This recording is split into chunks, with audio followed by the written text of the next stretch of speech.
एक दिव्य आत्मा का प्रवेश हुआ है, निश्चिंत वो पूर्व जन्म का कोई बहुत बड़ा संत साधु या भक्त ही रहा होगा।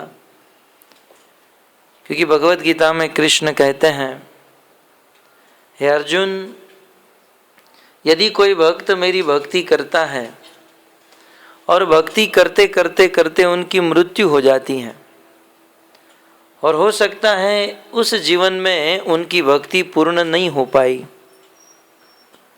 तो ऐसे अधूरी भक्ति वाले भक्तों को मरने के बाद तुरंत मनुष्य जन्म प्राप्त होता है। और वह मनुष्य ऐसी जगह पर प्रकट होता है जहाँ पर उसे कोई काम धंधा बिजनेस, कोई मेहनत करने की जरूरत नहीं, मात्र भजन करके भगवान के धाम को प्राप्त हो सकता है। कहते हैं, शुचि नाम श्रीमताम गेहे योगो भ्रष्ट भी जायते। भक्ति योग से जो भ्रष्ट हो जाता है या जिनका शरीर नष्ट हो जाता है, उनका दूसरा जन्म मनुष्य के रूप में शुचि नाम और किसी भक्त परिवार में किसी भक्त के घर पर उनका जन्म होता है। और साथ ही साथ श्रीमताम, शुचि नाम और श्रीमताम, भक्त परिवार में और धनी परिवार में जन्म होता है। यह है भगवान की बड़ी कृपा। और वैसे भी यदि बहुत विचार करें तो इस संसार में भक्ति करने वाले लोग बहुत कम हैं, है ना। इस दुनिया में जितनी मनुष्य की संख्या है उनमें से 1% भी भक्ति करने वालों में से नहीं होंगे। तब होता क्या है, जब किसी अधूरी भक्ति किसी की छूट गई है और मृत्यु हो जाता है, तब उसे किसी भक्त के घर पर जन्म मिलता है। अब वर्तमान में भक्त ही इतने कम हैं, तो हुआ क्या है, वर्तमान में जो पूर्व जन्म के अधूरी भक्ति वाले भक्त हैं बहुत वेटिंग में बैठे हैं, वहाँ बहुत वेटिंग चल रहा है। इसलिए जब कोई भक्त गृहस्थी को स्वीकार करता है और गृहस्थी स्वीकार करके संतान उत्पत्ति करता है, तो बेचारे उन भ्रष्ट योगियों का वेटिंग कंफर्म हो जाता है। तो एक भक्त को संतान की उत्पत्ति करना ये भी बहुत बड़ी भक्ति है, ये भी बहुत बड़ी सेवा है। इस बच्चे को बिठा दीजिए, थोड़े समय के लिए उनको शांत कीजिए। हरे कृष्णा हरे राम हरे कृष्णा कृष्णा हरे हरे।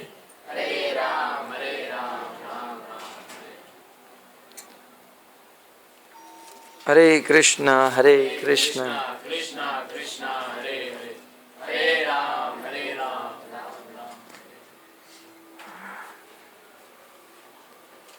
तो संतान की उत्पत्ति करना ये भी भगवान की बहुत बड़ी सेवा है। आप यदि भागवत पढ़े हो तो श्रीमद् भागवतम में कहा गया है, जब भगवान विष्णु की नाभि से ब्रह्मा जी प्रकट हुए और ब्रह्मा जी को जब सारे वेदों का ज्ञान प्रदान कर दिया, तब ब्रह्मा जी ने कहा, बताइए प्रभु मुझे क्या करना है, मेरे लिए क्या आज्ञा है। तब भगवान ब्रह्मा जी से कहते हैं, बस आप प्रजा की उत्पत्ति करो। और ब्रह्मा जी ने अपने देह से अनेकों प्रजा को जन्म दिया और सबको आदेश दे दिया, आप सब विवाह करो और संतान की प्रजा की उत्पत्ति करो। तो ये संतान की उत्पत्ति करना अल्टीमेटली भगवान विष्णु का आदेश। तो जब कोई व्यक्ति और विशेष करके कोई भक्त अपनी पूर्ण जिम्मेदारी को समझते हुए किसी संतान की उत्पत्ति के लिए अपना कदम आगे बढ़ाता है, तो उन पर भगवान की विशेष कृपा होती है। तो आज दीनबंधु प्रभु के इस घर गृहस्थी में विशेष कृपा हुई और आज उनकी पत्नी गर्भवती हुई, 7वां महीना है। प्रायः हमारे वैदिक शास्त्र के अनुसार गर्भवती महिला के 7वें महीने पर एक संस्कार किया जाता है, जिस संस्कार का नाम है सीमंतोन्नयन संस्कार। वैसे मनुष्य जीवन संस्कार से ही शुद्ध बनता है। जन्मना जायते शूद्र, जन्म से सब लोग शूद्र होते हैं, परंतु संस्काराद द्विज उच्यते, परंतु संस्कार से व्यक्ति पवित्र बनता है। मनुष्य जीवन प्राप्त करके यदि हमने संस्कार नहीं किए तो हमारा जीवन पवित्र नहीं हो सकता है। किसी आचार्य को प्रश्न पूछा गया, बताइए मनुष्य में और पशुओं में क्या अंतर है? तो यदि बहुत विचार किया जाए तो मनुष्य और पशुओं में इतना ही अंतर है, मनुष्यों के जीवन में संस्कार होते हैं, पशुओं के जीवन में संस्कार नाम की कोई चीज नहीं होती। वैदिक शास्त्र के अनुसार किसी व्यक्ति के जीवन में 16 संस्कार होते हैं, 16। गर्भाधान संस्कार, पुंसवसन संस्कार, सीमंतोन्नयन संस्कार, जातकर्म संस्कार जो जन्म के दिन होता है, नाल छेदन संस्कार और अन्नप्राशन संस्कार, नामकरण संस्कार, ऐसे बहुत सारे, विवाह संस्कार, पाणी ग्रहण संस्कार, ये अनेकों संस्कार से मनुष्य जीवन पवित्र बनता है। और इन संस्कार की विधि संपन्न करने से ही हमारे जीवन में शुद्धता आ सकती है। तो इस प्रकार से वैदिक संस्कार के अनुसार यहाँ पर दीनबंधु प्रभु ने भक्ति का यह बहुत बड़ा कार्य और बहुत बड़ी जिम्मेदारी स्वीकार की है।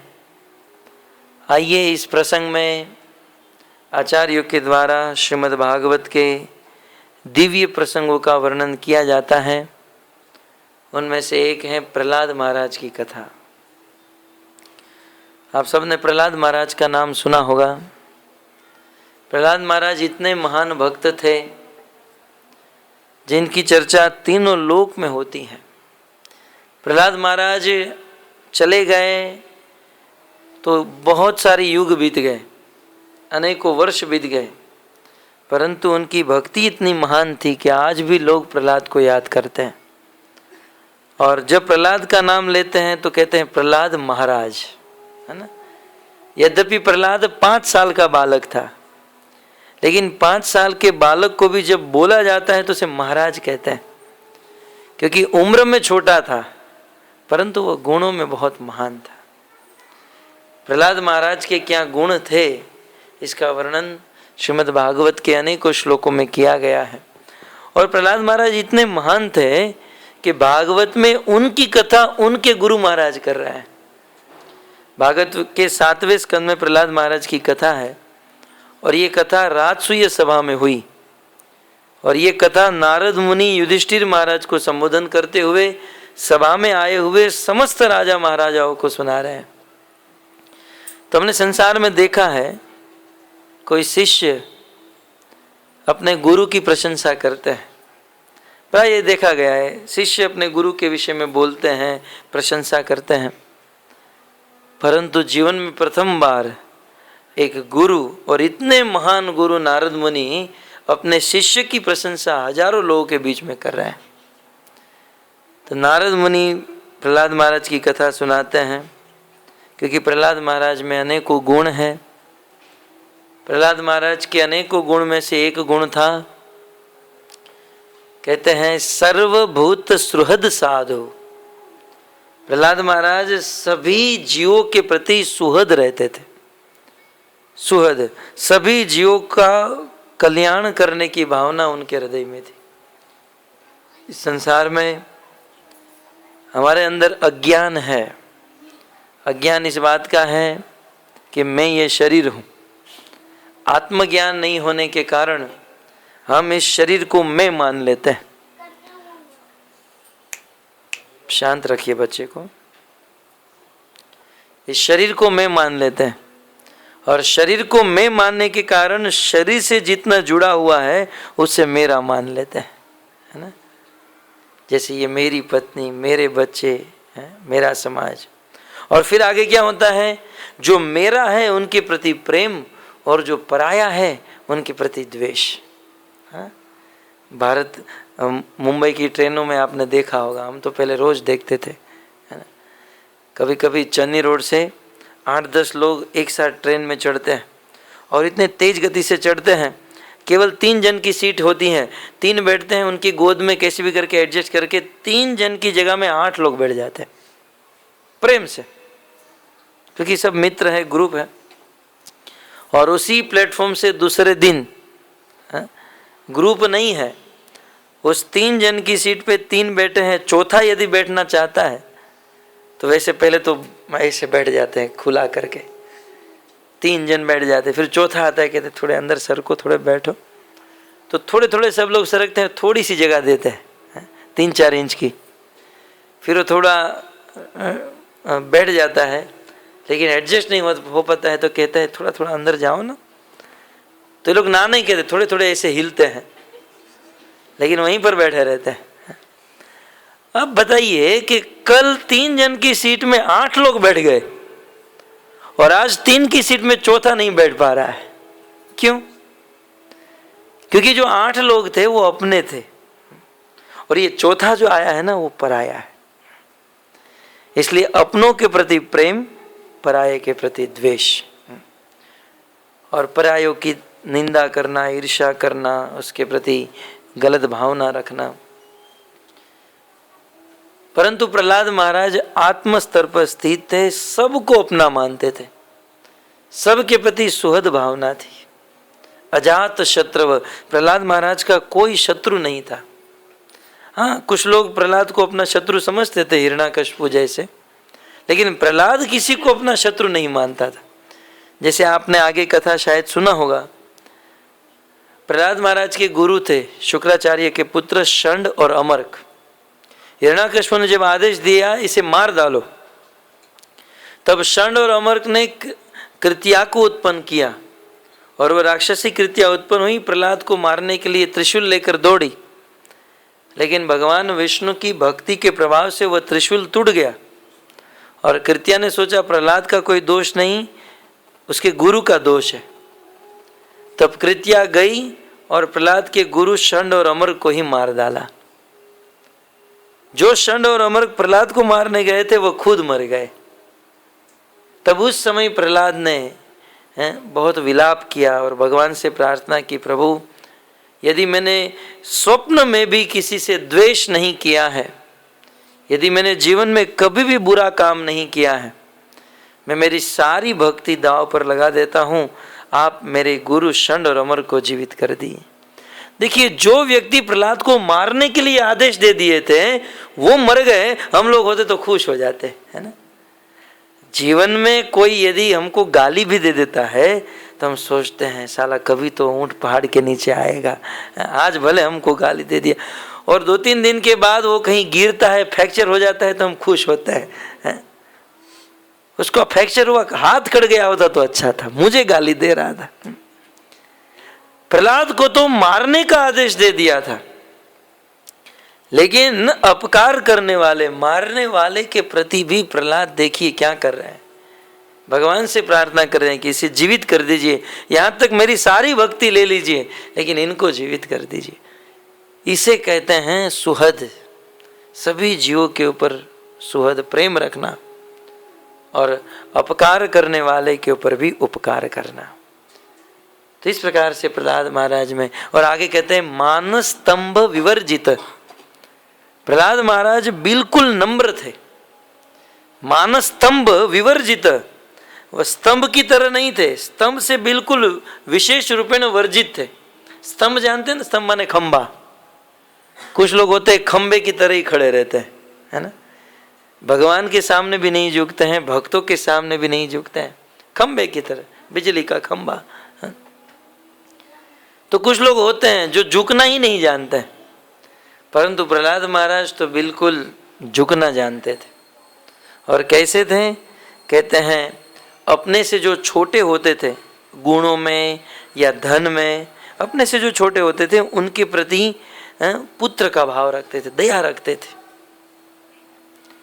दया रखते थे, और अपने से जो समान गुण वाले, समान उम्र वाले होते थे उनसे मित्रता का भाव रखते थे। दया, मैत्री।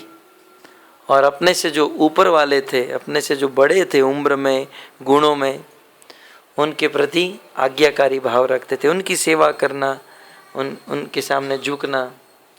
तो इस प्रकार से प्रहलाद में अनेकों गुण। नारद मुनि कहते हैं, मैं प्रहलाद के गुण क्या गिनाऊं, गिनाते गिनाते थक जाऊंगा। इतना ही समझिए प्रहलाद का सबसे बड़ा गुण, वो बहुत सारे गुण गिनाए। क्वचित हंसती। प्रहलाद कभी कभी ऐसे ही बैठता था तो बैठते बैठते कभी कभी जोर जोर से हंसने लगता था। अचानक कोई पूछता था ये क्यों हंसने लगा? कारण ये था, प्रहलाद महाराज बैठते थे, भगवान की लीला का स्मरण करते थे, और लीला का स्मरण करते हुए कभी कभी हंसी आ जाती थी। क्वचित हंसती क्वचित रुदती। तो कभी कभी प्रहलाद महाराज रोने लगते थे, अचानक से रोने लगते थे। क्या हुआ बाहर से कोई नहीं जानता था, लेकिन अंदर से कृष्ण की विरह वेदना होती थी, और वही विरह वेदना प्रहलाद को रुला देती थी। क्वचित हंसती क्वचित रुदती क्वचित नृत्यति। और कभी कभी प्रहलाद महाराज अचानक नृत्य करने लगते थे, भगवान के नाम का संकीर्तन। तो अंत में कहते हैं, मैं कितना गिनाऊं। सबसे बड़ा गुण तो प्रहलाद महाराज का यह था कि यत जाता नैसर्गिकी रतिम। प्रहलाद महाराज की भगवान श्री कृष्ण में, भगवान विष्णु में स्वाभाविक जन्मजात रति थी। जन्मजात प्रेम था प्रहलाद का कृष्ण के साथ, जन्मजात। भागवत में आगे यह प्रसंग आया है कि जब प्रहलाद महाराज गुरुकुल में पढ़ते थे, और गुरुकुल में जब फ्री पीरियड होता है ना, फ्री पीरियड होता है ना, कभी कभी टीचर नहीं होते और कहते हैं आपको जो करना है करो। तो प्रहलाद महाराज के स्कूल में जब फ्री पीरियड होता था तो कह देते थे जो करना है करो। तो सभी बच्चे आपस में खेलने लगते थे। तो प्रहलाद महाराज खेलते नहीं थे, वो सभी बच्चों को बुलाते थे और सबको उपदेश देते थे, भगवत कथा सुनाते थे। तो इस प्रकार से षंड और अमर्क ने देखा कि प्रहलाद तो भगवान का भजन कर रहा है। तो षंड और अमर्क हिरण्याकश्यप के पास लेकर गए। हिरण्याकश्यप क्रोधित हो गया, बोले तुम लोग मेरे बच्चे को ऐसा सिखा रहे हो क्या? मैंने यही विष्णु की भक्ति सिखाने के लिए तुम्हारे पास भेजा था, विष्णु मेरा शत्रु है। तब षंड और अमर्क ने कहा, महाराज सरकार, हमने तो कभी इसको गीता और भागवत नहीं सिखाया, हमने नहीं पढ़ाया इनको। तब कहा कि ठीक है आपने नहीं पढ़ाया, बाहर से कोई इसको उनका भक्त आया होगा, पढ़ा लिया होगा इसको। बोले नहीं महाराज, हमने भी नहीं पढ़ाया, बाहर से भी किसी ने नहीं पढ़ाया। न मत प्रणीतम न पर प्रणीतम। सरकार, न तो प्रहलाद को हमने पढ़ाया, न तो प्रहलाद को किसी बाहर ने पढ़ाया। तब हिरण्याकश्यप कहते हैं तो ये तुम्हारा बाप बारंबार विष्णु विष्णु विष्णु क्यों कर रहा है? तब वो कहते हैं न मत प्रणीतम न पर प्रणीतम नैसर्गिकी यस्य मतिरस्य राजन। हे राजन, आपके बेटे की ये मति, आपके बेटे की ये बुद्धि बाहर से किसी ने नहीं सीखा है, माँ के गर्भ से सीख कर आया है। ये अपनी माँ के पेट से ही सीख कर आया है, बाहर से किसी ने नहीं सिखाया। तो इस प्रकार जब कोई महिला गर्भवती होती है उनके लिए बहुत सुंदर उपदेश भागवत में दिया गया है। प्रहलाद महाराज में इतने सारे गुण, 5 साल के बालक थे और इतनी इतनी भक्ति करते थे, और यहाँ तक कि हिरण्याकश्यप उनको मारने का बहुत प्रयास किया, फिर भी नहीं मरे। और अपने सहपाठी बालकों को अपने गुरुकुल में कितना सुंदर उपदेश दिए। भागवत में पूरा उपदेश है? कुमार आचरित प्राज्ञो धर्मान भागवतानिह दुर्लभम मानुषम जन्म तदप्य ध्रुव मर्थजम। हे मेरे मित्रों, ये मनुष्य जीवन अत्यंत दुर्लभ है, और ये मनुष्य जीवन बहुत कम समय के लिए मिला है, और उस कम समय के लिए मिले हुए मनुष्य जीवन को इस प्रकार खेलने कूदने में नहीं बिताना चाहिए। इस मनुष्य जीवन को भगवान की भक्ति करने में, धर्मान भागवतान, इस भागवत धर्म सनातन धर्म का पालन करने में मनुष्य जीवन को बिताना चाहिए। तब प्रहलाद के मित्र छोटे छोटे बालक कहते हैं, प्रहलाद ठीक है हम भागवत धर्म का पालन करेंगे, लेकिन बाद में। बोले नहीं, भगवान की भक्ति बाद में नहीं, कौमार आचरित प्राज्ञो, कुमार अवस्था से ही करनी चाहिए। तो पूछा प्रहलाद, कुमार अवस्था से ही क्यों, बड़े होकर करेंगे? तब प्रहलाद महाराज कहते, कथम, बड़े होकर भक्ति कैसे करोगे? कथम प्रियाया अनुकंपिताया संगे रहस्य रुचिरांश मंत्रान सुहत सुतत्स्नेह शीतल शिशु नाम कलाक्षराणाम अनुरक्त चित्त। प्रहलाद अपने सहपाठी बालकों को उपदेश देते हैं कि हे मेरे मित्रों, अब बचपन में भक्ति नहीं करोगे तो बड़े होकर कैसे कर पाओगे? क्योंकि जब बड़े होगे तब तुम्हारी शादी होगी, और शादी होगी तो अच्छी सी पत्नी घर पर आएगी, या कोई लड़की होगी तो किसी पति के घर पर जाएगी। और जब पति और पत्नी एकांत में बैठकर रहस्यमयी बातें करते रहेंगे, मीठी मीठी बातें करेंगे, तो उन पति पत्नियों की बातों में कहाँ भगवान याद आते हैं? और शादी करने के बाद बच्चे तो होने हैं, और फिर उस बच्चे को बड़ा करना, कि स्कूल में पढ़ाना, इंग्लिश मीडियम में, अच्छी स्कूल, उसकी फीस भरना, उसके कपड़े, उनका भोजन, अनेकों प्रकार की बच्चों को बड़ा करना, ये भी बहुत सारी मेहनत। और उस बच्चे को बड़ा करने के बाद उनकी शादी, उनका विवाह। तो बोले, प्रहलाद महाराज कहते हैं कि यदि ये बचपन की अवस्था चली गई और यदि तुम लोग बड़े हो गए तो बड़े होने के बाद भजन नहीं कर पाओगे।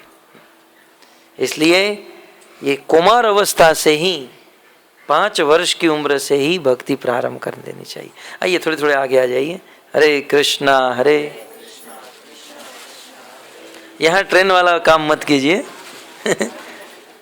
आइए, हरे कृष्णा हरे कृष्णा,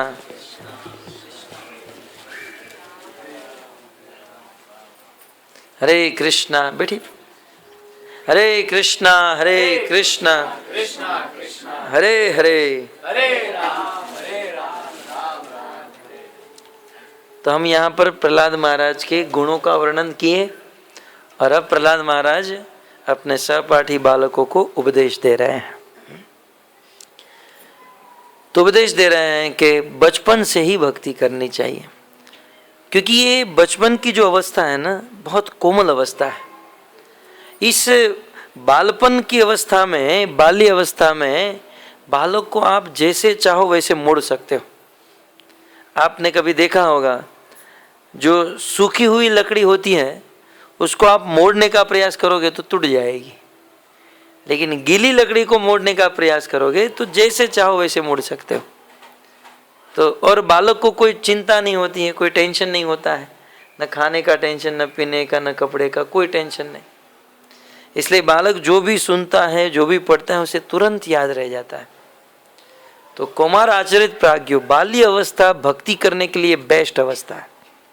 जिसको बाल्य अवस्था में भक्ति करने का सौभाग्य मिल गया है ना, आप लोगों की कृपा से हमें बाल्य अवस्था में ये सौभाग्य मिला भक्ति करने का, यात्रा करने का। साधु रक्षक प्रभु की कृपा से उनके बच्चों को मिल रहा है, ये बहुत बड़ा सौभाग्य है। क्योंकि कुछ ऐसी उम्र हो जाती है, उस उम्र बीतने के बाद कुछ याद नहीं रहता है। श्लोकों को याद रखना, कथा को याद रखना मन नहीं लगता है। तो बाल्य अवस्था से ही भक्ति होनी चाहिए। कुछ लोग कहते नहीं नहीं, हम बड़े हो जाने के बाद करेंगे। तो बड़े होने का कोई भरोसा है? ये निश्चित है कि हम बड़े होंगे? यहाँ मैं मीरा रोड की बात कर रहा हूँ। एक दिन हम मंगला आरती में आए थे। हमारे मौसी का एक लड़का है जिसका नाम था मयूर। उनके पूरे परिवार में सबसे अच्छा दिखता था, जवान था, 12वीं में पढ़ता था, साइंस का स्टूडेंट था। एक दिन अचानक शाम को 6 बजे उनको कुछ पेट में दर्द हो गया। तो अपनी मम्मी को साथ में लेकर काइनेटिक से भक्तिवेदांत हॉस्पिटल में आया और कहा कि उसको एडमिट करना पड़ेगा। एडमिट कर दिया। 2 घंटे में उनका शरीर छूट गया।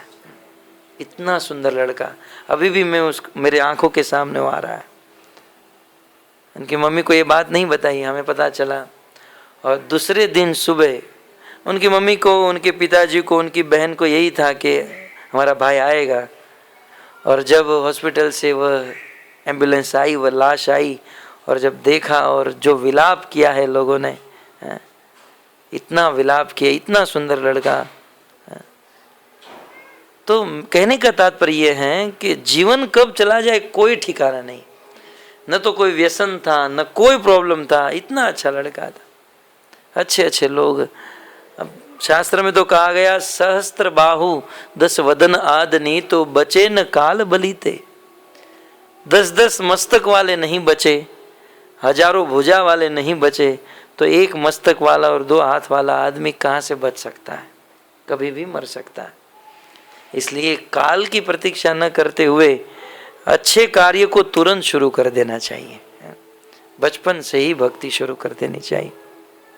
और माता पिता का कर्तव्य है कि अपने बच्चे को बचपन से ही भक्ति कराए। कुछ माता पिता कहते हैं हमारे बच्चे भक्ति नहीं करते हैं, तो वो बच्चे का दोष नहीं है, वो माता पिता का ही दोष है। क्योंकि पिता न सस्यात् जननी न सस्यात्, वह पिता पिता नहीं, वह माता माता नहीं। चाहिए अपने पुत्र को भक्ति कराए।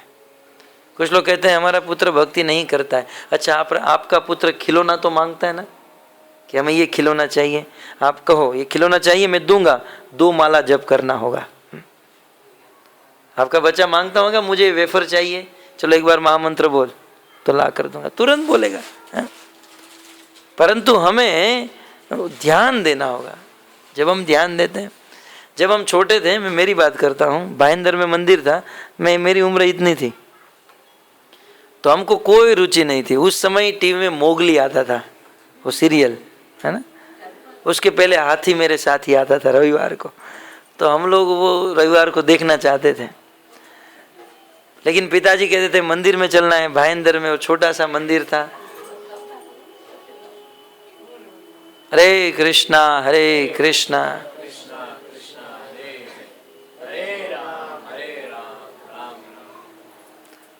तो उस समय तो हमें खिलौना का और उसका क्रेज नहीं था, थम्सअप पीने का बहुत क्रेज था मुझे खास करके। हमारे लिए थम्सअप माने आज के लिए अमृत। आज तो थम्सअप की फैक्ट्री को भी ला सकते हैं, लेकिन उस समय थम्सअप पीना मतलब हमारे लिए बहुत बड़ा, मतलब बहुत बड़ी अपॉर्चुनिटी थी। तो हम प्राय कहते थे कि थम्सअप पीना है, मंदिर नहीं जाएंगे।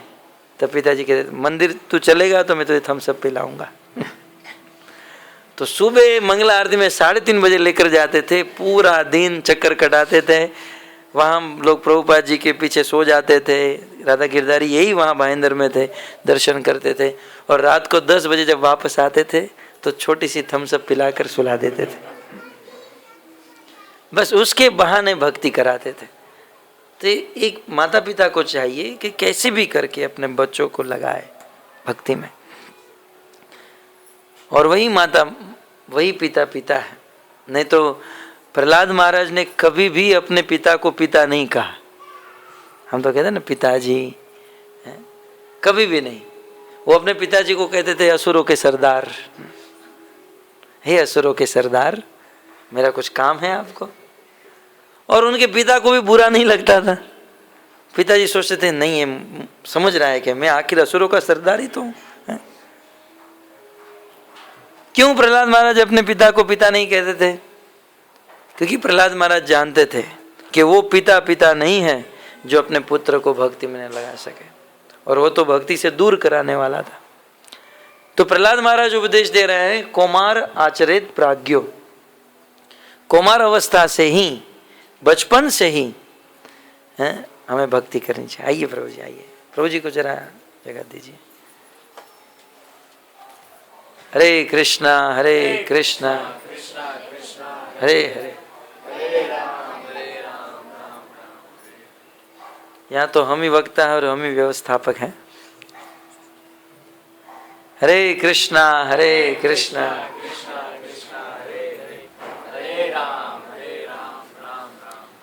कुमार अवस्था से ही भक्ति कीजिए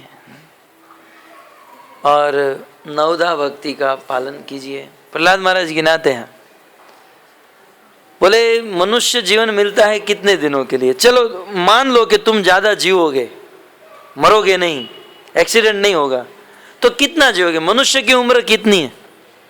100 साल की। लेकिन 100 साल जीता है, आज का मनुष्य कितना जीता है? 70-80, बॉम्बे के धूल और धुएं में रहने वाले तो 60-70, चलो 70 गिन लेते हैं, 60 गिनना है, 60 ही गिनना है, चलो इनको 60 ही गिनना है। चलो मनुष्य की ये बॉम्बे के वेजिटेबल फ्रूट ये खाकर और ये धूल और धुआं खाकर 60 वर्ष ही जी पाए। गांव के शुद्ध घी और दूध पीने वाले लोग जीते हैं 80-100 तक खींच लेते हैं। चलो मनुष्य यदि 60 साल की उम्र है और समझ लो कि हम लोग 60 साल के बाद ही मरेंगे, चलो ये समझ लो, एक बार के लिए समझ लिया जाए। प्रहलाद महाराज गिनाते हैं तो हम लोग 24 घंटे का दिन होता है ना, 24 घंटे में से 12 घंटा हम लोग सोते हैं और 12 घंटा काम करते हैं। कुछ लोग कहते हैं नहीं हमें तो 6 घंटा ही सोता हूँ। ठीक है, जो भोजन करते हैं, नहाते हैं, कहीं जाते हैं, आते हैं, वो सब सोने में ही गिन लो, जिसमें कोई अलग से काम तो होता नहीं है। तो 12 घंटा दिन और 12 घंटे की रात, तो 24 घंटे का दिन है, उसमें से 12 घंटा तो अंधेरे में रात में बीत जाता है सोने में। तो इसका अर्थ ये हुआ कि एक दिन में 24 घंटे और उसके 12 घंटे सोने में बीत गए। इसका अर्थ ये है कि 60 साल का यदि जीवन है तो 30 साल अंधकार में चला गया, सोने में चला गया। देखिए प्रहलाद महाराज की गिनती है, 60 साल का जीवन 30 साल अंधेरे में सोने में चला गया, बचा कितना? 30 साल। 30 साल में 10 से 15 साल तक बालक की बुद्धि बालक जैसी रहती है, वो मैच्योर नहीं होता है ना। तो समझ लो 10 साल तक वो बालक बिल्कुल बाल्य अवस्था में, कोई ज्ञान नहीं होता है, वो कुछ नहीं करता है। तो 30 साल में से 10 साल निकाल दो, बचपन में चला जाता है। अब बचा कितना? 20 साल में से जो बुढ़ापे के 10 साल होंगे उसमें कुछ होगा? बुढ़ापे के 10 साल में कुछ नहीं कर पाएंगे, ना आंख देख पाएगी, ना कान सुन पाएगा, न बोल पाएंगे, न खा पाएंगे, कुछ नहीं। तो 10 साल बचपन में चला गया, 10 साल बुढ़ापे का, बचा कितना? 10 साल। अब उस 10 साल में 5 साल तो कॉलेज करना है और अच्छे से अच्छी डिग्री लेना है, और कॉलेज के बाद शादी करनी है, पैसे कमाने हैं, है ना। तो बस 10 साल व्यक्ति को जीने के लिए जीवन मिलता है, और उसमें भी अनेकों कामनाएं होती हैं, हम ये करेंगे, ये कमाएंगे, ये लाएंगे। अब बताइए हमारे 60 साल के जीवन में भजन करने का मौका कहाँ मिला? इसलिए प्रहलाद महाराज कहते हैं बचपन में ही कर लेना चाहिए। प्रहलाद महाराज के जो मित्र थे ना, बुद्धिमान थे, बोले प्रहलाद तेरी बात समझ में आ रही है, हम लोग बचपन से ही भक्ति करेंगे, लेकिन तेरी तरह यदि हम लोग भक्ति करेंगे, तेरा बाप तो राजा है, हम लोग यदि तेरी तरह भक्ति करेंगे तो ऑफिस में कौन जाएगा, काम धंधा कौन करेगा, है ना।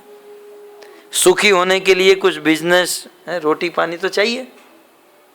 तो प्रहलाद महाराज बहुत सुंदर सिद्धांत देते हैं, सुखम इंद्रियकम देत्या देह योगे न देहि नाम। हे मेरे मित्रों, सुखी होने के लिए कोई एक्स्ट्रा मेहनत, महा मेहनत, हार्ड वर्किंग और परिश्रम करने की जरूरत नहीं है। क्योंकि जैसे बिना मेहनत किए, बिना प्लान बनाए, बिना मेहनत किए दुख आ जाते हैं ना। दुखी होने का प्लान बनाते हैं हम लोग, यार आज सुबह तो अब मुझे ऐसा प्लान बनाना है कि मैं दुखी होना चाहता हूँ। हम लोग रात दिन 24 घंटा जीवन भर सुखी होने का ही प्लान बनाते हैं, प्लान बनाते हैं सुखी होने का, लेकिन आ जाता है दुख, है ना। तो प्रहलाद महाराज कहते हैं जैसे बिना प्लान किए, बिना मेहनत किए जीवन में दुख आ जाता है, वैसे ही बिना मेहनत किए जीवन में सुख आ जाएगा। क्योंकि ये सुख दुख, मान अपमान, गाड़ी बंगला, नौकर चाकर, ये सब कुछ हमारे कर्म के ऊपर डिपेंड होता है, हमारे भाग्य के ऊपर, हमारे नसीब के ऊपर डिपेंड होता है। लेकिन भक्ति जो है ये तो हमारी इच्छा और हमारे परिश्रम के ऊपर डिपेंड होती है। इसलिए कुछ लोग ऐसा कहते हैं ना, आप लोग तो बड़े नसीब वाले हो, आप लोग तो बड़े भाग्यशाली हो, आपके नसीब में भक्ति लिखी है, हमारे नसीब में भक्ति नहीं लिखी है। ऐसा बोलने वाले सबसे बड़े मूर्ख हैं या सबसे बड़े आलसी। क्यों? क्योंकि ये भक्ति किसी के नसीब में नहीं होती है, भक्ति तो इच्छा से मिलती है। जीवन में सारी चीज नसीब से मिलती है, सभी चीज। लेकिन भक्ति जो है वो इच्छा से मिलती है और मेहनत से मिलती है। इसलिए जीवन में यदि मेहनत करना चाहते हैं तो भक्ति करने की मेहनत करें, हार्ड वर्किंग करना चाहते हैं तो भक्ति के लिए करें। महा मेहनत भक्ति के लिए होनी चाहिए। प्रहलाद महाराज ये बहुत सुंदर उपदेश, प्रहलाद महाराज ये उपदेश अनेक श्लोकों में दिए, और सारा उपदेश सुन लेने के बाद अब मैं काम की बात कर रहा हूँ, क्योंकि आज लक्ष्मी माता जी गर्भवती 7 महीने हुए हैं, उनके गर्भ में एक बहुत सुंदर संतान है, और बहुत सुंदर ये प्रश्न पूछ रहे हैं।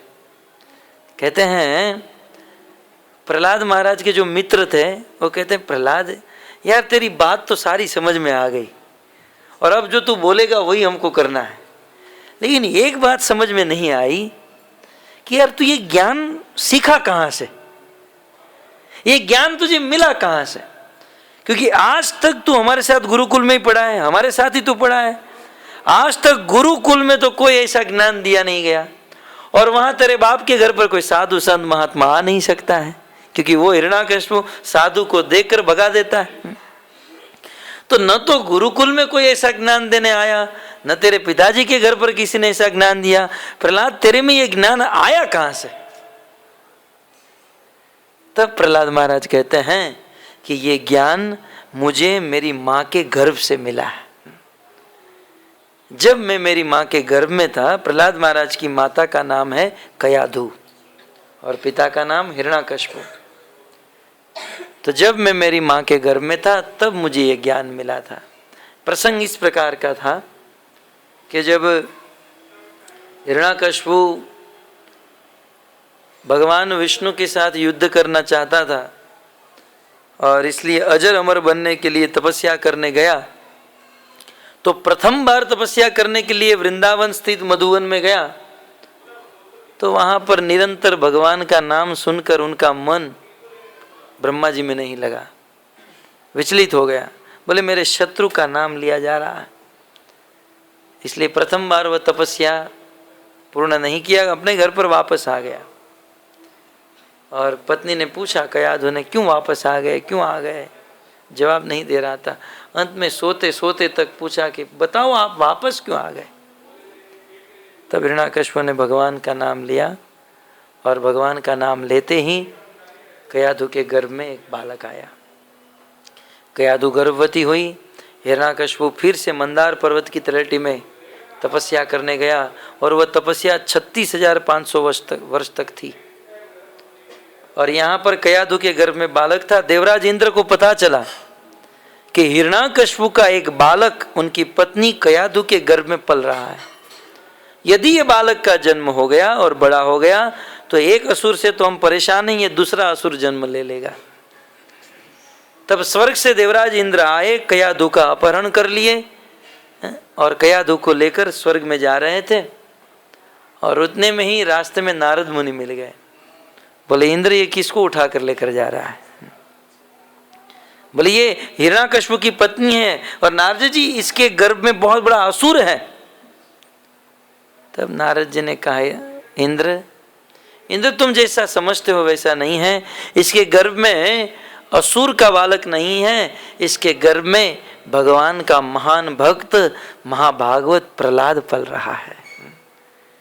जैसे ही इंद्र ने सुना कि इस कयाधु के गर्भ में महाभागवत भगवान का भक्त है, तुरंत इंद्र ने अपने हाथ से तलवार को छोड़ दिया, कयाधु के हाथ को छोड़ दिया और कयाधु के चरणों में प्रणाम कर लिया। उनकी 3 परिक्रमा करके इंद्र वहां से चला गया।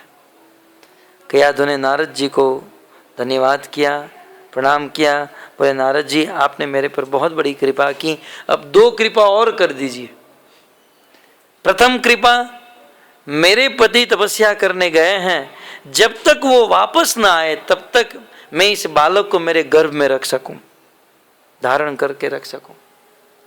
और दूसरी कृपा कि जब तक मेरे पति तपस्या करके वापस नहीं आते हैं तब तक आप मुझे भागवत सुनाइए। तब नारद मुनि कयाधु को अपने आश्रम में लेकर गए, और प्रतिदिन नारद मुनि कयाधु को श्रीमद् भागवत का उपदेश दे रहे थे। और भक्तों, वही श्रीमद् भागवत का उपदेश कयाधु के बालक को, एक असुर की संतान को महाभागवत बना दिया। हाँ? तो जन्म के बाद जो संस्कार दिए जाते हैं उससे कोटि गुना श्रेष्ठ जब कोई स्त्री गर्भवती होती है वह संस्कार इफेक्ट करता है। इसलिए गर्भवती महिला को चाहिए कि उस समय गर्भवती जब हो उस समय ज़्यादा से ज़्यादा भगवान की कथा का श्रवण करे। और कभी कभी ऐसा होता है कि माता पिता के संस्कार नहीं होते हैं, ठीक से गर्भाधार संस्कार नहीं होता है, परंतु फिर भी इस कथा से यह देखा गया कि एक असुर की बालक थी, हिरण्याकश्यप का पुत्र था, लेकिन नारद मुनि की कृपा के कारण वह असुर का बालक भी महाभागवत बन गया, ब्राह्मण के स्तर पर आ गया। तो ठीक है, चाहे कुछ भी हो, परंतु कोई संत महात्मा को यदि प्रसन्न कर लिया जाता है और महात्मा की यदि कृपा दृष्टि हो जाती है तो गर्भ में रहे हुए बालक के संस्कार बिल्कुल विशुद्ध हो जाते हैं। इसलिए जब कोई स्त्री गर्भवती होती है तो सर्वप्रथम महात्माओं को बुलाकर या महात्माओं की शरण में जाकर उनसे कृपा की याचना करनी चाहिए। दूसरी बात, उस गर्भवती महिला को चाहिए कि ज़्यादा से ज़्यादा भागवत का श्रवण करे, भागवत का उपदेश सुने, और भागवत में से प्रहलाद महाराज, प्रहलाद चरित्र, ध्रुव चरित्र, भगवान श्री कृष्ण की बाल लीला, इनका श्रवण करे, जिससे वह गुण अपने पुत्र में आ सकते हैं। तो इस प्रकार से करने से शुद्ध बालक का जन्म होता है। तो आज दीनबंधु प्रभु और उनकी धर्मपत्नी लक्ष्मी माता जी, इन दोनों के संगम से एक दिव्य आत्मा भक्त का जन्म हुआ उनके गर्भ में, और इसमें कोई डाउट नहीं है कि उनके गर्भ में कोई भक्त नहीं है। निश्चित उनके गर्भ में भक्त है, क्योंकि भक्त हैं इसीलिए आज इतने सारे भक्त एकत्रित हुए हैं, है ना। एक इंडिकेशन है। देखिए, शास्त्र में वर्तमान को देखकर भविष्य का पता लगाया जा सकता है। अब देखिए, जो बालक अभी संसार में आया नहीं है, जो बालक अभी भी संसार में आया नहीं है, उनके पहले ही इतने सारे भक्तों को मिला दिया, कथा करा दिया, कीर्तन करा दिया और शुद्ध प्रसाद खिला दिया। आने से पहले जब इतना करा दिया, तब आने के बाद क्या नहीं होगा क्या नहीं होगा। तो निश्चित हम श्री राधा गिरधारी जी से प्रार्थना करते हैं, श्री गौर निताई जी से प्रार्थना करते हैं, श्री प्रभुपाद जी से प्रार्थना करते हैं, लक्ष्मी माता जी के गर्भ से शुद्ध भक्त का जन्म हो और उनकी तबीयत ठीक रहे और जल्द से जल्द हमें शुभ समाचार प्राप्त हो। हरे कृष्णा हरे हरे हरे राम। अच्छा प्रभु जी, आपके काउंसलर कौन है? कहाँ है सुंदर प्रभु? माता जी आए हैं, वो कुछ बोलेंगे माइक में? हाँ, पूछिए। कोई प्रश्न है किसी का? Any question? प्रश्न है आपका? नहीं है? आपका है क्या?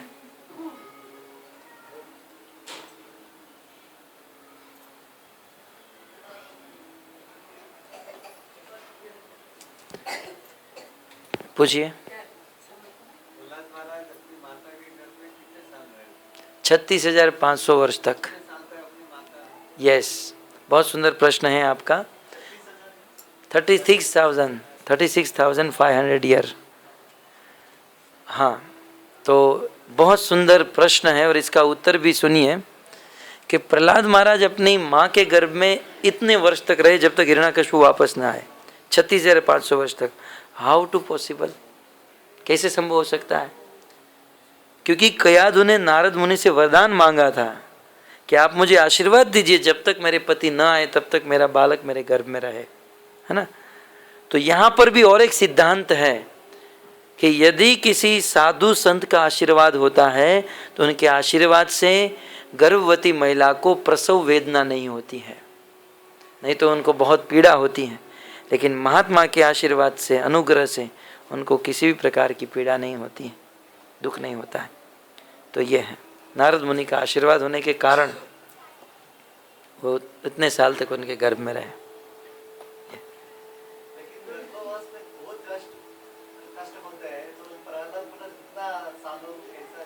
हाँ, कष्ट होता है, लेकिन नारद मुनि के अनुग्रह से कोई कष्ट नहीं हुआ।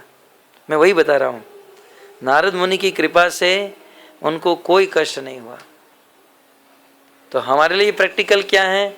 साधु संत महात्माओं की कृपा से गर्भवती महिला को प्रसव वेदना नहीं होती, इसलिए आशीर्वाद लेना चाहिए। लेकिन वो कैलकुलेशन उस समय था, तो अभी के हिसाब से कितना हो गया? 36,000। अभी के हिसाब से 36,000, यस। उस समय, हाँ, उस समय के हिसाब से 100 साल था, कलयुग के हिसाब से 36,000। वो सतयुग था ना। तब और एक प्रश्न होगा ना आपका, नहीं है तो मैं ऊपर उत्पन्न करता हूँ। हाँ जैसे सुखदेव गोस्वामी थे, मेरे मन में आया था ये मैं आपको प्रवचन के बाद पूछने वाला था। ठीक है, जैसे सुखदेव गोस्वामी अपने माँ के गर्भ में, कृतिका के गर्भ में 12 साल तक रहे, तो जन्म हुआ तो वो 12 साल के प्रकट हुए। तो प्रहलाद महाराज 36,500 वर्ष तक अंदर रहे, तो उतने बड़े होने चाहिए, है ना? इसका उत्तर सुनना है? हाँ, तो शास्त्र में ऐसा लिखा है, जब, ध्यान से सुनिए, शास्त्र में ऐसा लिखा है, जब तक कोई व्यक्ति भागवत कथा को सुनता है तब तक उनकी आयु का मीटर रुक जाता है। आज भी यदि आप लोग ज्यादा जीना चाहते हो, भागवत कथा सुनो। आप 1 घंटा ये कथा सुने हो ना, आपकी उम्र का जो मीटर है स्टॉप हो गया। प्रैक्टिकल उदाहरण दूं, हमारे गुरु महाराज राधा गोविंद महाराज को भविष्यवाणी हुई थी, वो 12 साल में मर जाएंगे, ऐसा बहुत बड़े ज्योतिषी ने कहा था। लेकिन आज भी वो जीवित हैं, क्योंकि भागवत पढ़ रहे हैं, और जितना भागवत पढ़ते हैं, बोलते हैं, उतनी आयु तो गिनती होती नहीं। और भागवत में भी सूत गोस्वामी को शौनक ऋषि इस बात को कहते हैं कि जब तक कोई भागवत सुनता है तब तक उनका काल जो है उनको गिनता नहीं है। ये है, तो क्योंकि नारद मुनि के द्वारा वो भागवत सुन रहे थे, इसलिए उनकी आयु स्टॉप हो गई थी वहां पर, और इसलिए नॉर्मल बच्चा बनकर जन्म लिए। ठीक है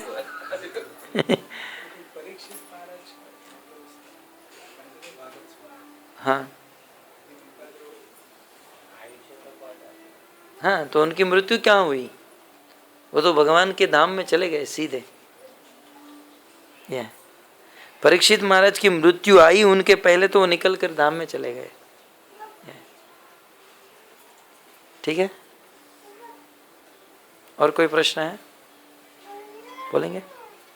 नहीं? ओके, तो हम धन्यवाद करते हैं दीनबंधु प्रभु का और लक्ष्मी माता जी का, और भगवान से प्रार्थना करते हैं कि इनका जो ये कार्य है मंगल हो, और आज इन सभी भक्तों को बुलाए और सबके लिए कथा कीर्तन और प्रसादम के अरेंजमेंट किए। इसलिए हम एक बार महामंत्र बोलेंगे, दीनबंधु प्रभु को ये प्रसाद माला पहनाएंगे। कहाँ गए प्रभु जी? आइए।